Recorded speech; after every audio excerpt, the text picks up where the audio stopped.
Welcome to Island.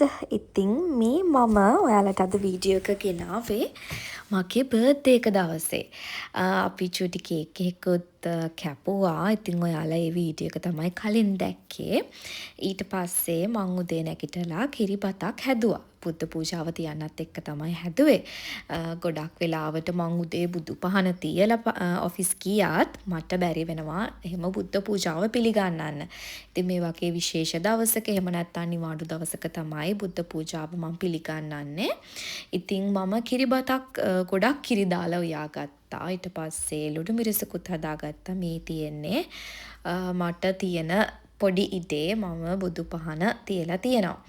ඊට පස්සේ මම කිරිබත් ගානකුත් හදාගත්තා. මගේ මෙහි ඉන්න හොඳම යාළුවාගේ ගෙදරට ගෙනියන්න. එයා ආසයි කිරිබත් කන්න. මේ විදිහට කේක් කැල්ලකුත් තියලා ලුණු මිරිස් ටිකකුත් තියලා මම ක්ලින් රැප් එකකින් ඔතාගත්තා. ඊට පස්සේ මගේ මහත්තයා මට කිරිබත් කැල්ලකුත් කැව්වා. අපි දෙන ලෑස්ති වෙලා පන්සල් යන්න තමයි මේ හදන්නේ. මේ යන ගමන් ලංකාරාම ඕක්ලන්ඩ් පන්සලට තමයි අපි ගියේ. මෙතන සද්දය අහන්නකො ඔක්කොටම කලින්.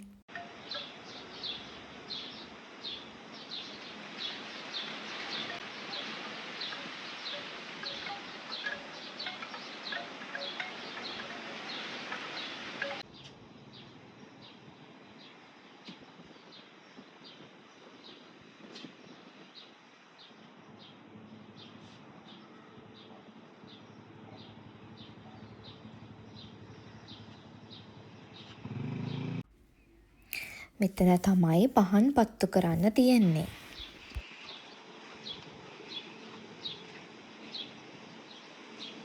මේ පැත්තෙන් යා. ඊට පස්සේ ඉතින් අපි පහන් පත්තු කරලා මල් පූජා කරලා පුතුන් වැඳලා ආපහු පිටත් වුණා. ඉතින් පුදුම තරම් නිස්කලංකයි පන්සල. ඊට පස්සේ ඉතින් අපිට බඩගිනි වෙච්ච හින්දා අපි කෙලින්ම ආවා රෙස්ටරන්ට් එකකට. මේක ඉන්දියන් එකක්. ඉන්දියන් හෙරිටේජ් වගේ තමයි මට නම මතක. අපිට මෙන්න මේ වගේ පපඩම් එකක් මේක. මේක ඉතින් සම්පූර්ණයෙන්ම අපේ මහත්තයා කාලේ ඉවර කරලා තිබ්බා මම වොෂ්රූම් ගිහිල්ලා ටිකට. ඒක ඉතින් සූදුරු එහෙම දාලා හදපු එකක් ඉතින්. අපි ඕඩර් කරේ මෙන්න මේක. මේක පෝෂන් එකක් හොඳටම ඇති දෙන්නෙක්ට. මේක ෆ්‍රයිඩ් රයිස් එකක්. ඊට පස්සේ සමෝසා දෙකක් දුන්නා. මේ සමෝසා දෙකක් ඕඩර් කරා. මේ චට්නි එකත් එක්ක ඉතින් අපි දෙන්නම බලන්නකෝ. ඉතින් අපි ගාන හෝදන කෙනාටත් හරිම ලේසි වෙන්න තමයි. අපි කාලි ඉවර කරා. අපි චායි ටී දෙකක් ඕඩර් කරා. මසාලා චායි මේ දෙකත් හොඳටම තිබ්බා. ඉතින් ඔන්න ඔහොම තමයි මගේ බර්ත්ඩේ එක දවස ගෙවුනේ. ආයෙ වීඩියෝ එකකින් හම්බෙමු.